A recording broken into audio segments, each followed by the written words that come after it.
Move on to Mark Anderson, and welcome to today's news, Mark. You've been having a look at the Council for Foreign Relations, which of course is often at the back of a lot of the globalist plans.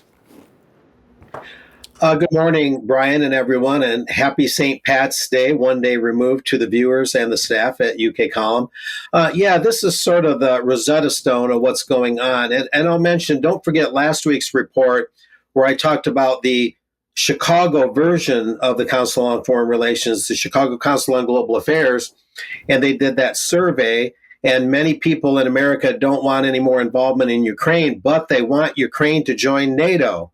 And if that happens, that would oblige America and other countries, signatories to NATO, to come to Ukraine's defense in the war. So this is a major thing to keep an eye on. Is that the idea all along? The main fundamental idea, to get Ukraine into NATO, and then everything becomes a fait accompli.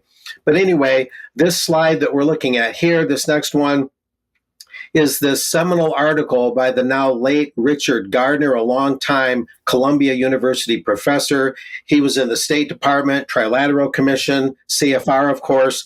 In this article, this is the 50-year anniversary of this all-important article, The Hard Road to World Order by Richard Gardner. And we'll quote it a little bit. It's kind of self-explanatory. Now, here's a slide as a preliminary item. This is a quote from the current edition of Foreign Affairs. Foreign Affairs is the ongoing CFR journal where the Hard Road to World Order appeared. Of course, that journal's been in existence a long time. This is a little something out of the current edition, March, April 2024. It has become... It's become trite to say that liberalism is in crisis. This is written by Helena Rosenblatt, I think it is. She talks about illiberal democracy being the system that we must support around the world, and that fundamentalism, authoritarianism, populism, and all of these things are not alternative worldviews. They're not other ways of thinking. They're described as threats, literal threats. And so basically, in this current article, she's saying that anything other than neoliberalism is illiberal, and not only illiberal, but not only illogical, but a outright threat.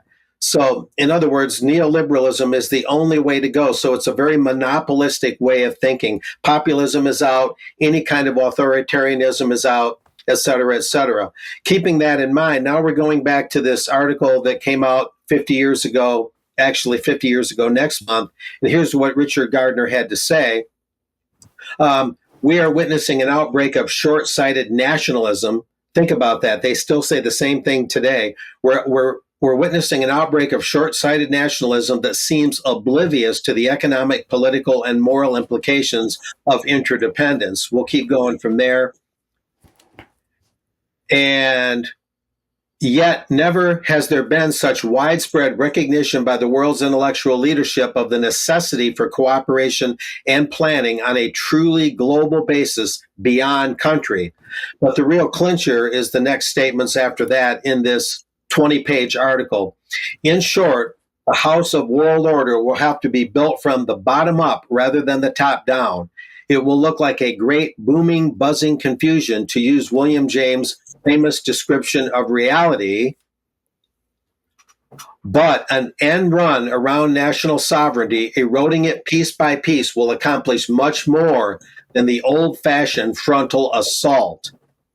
And that comment there, the last couple slides, many analysts have cited as an instance where the CFR has taken the gloves off and revealed its real, true essence, that it's all about eroding national sovereignty piece by piece to form a world government, and that it would provide the studies and the intellectual input and the personnel in government to make that happen over the decades since the CFR was founded in 1921. So this is an important cornerstone to cite, Brian, in terms of understanding world affairs today. Mark, thank you very much for that. And we'll be able to link into some of those concepts when we start talking about local authorities in the second half of the news. So really good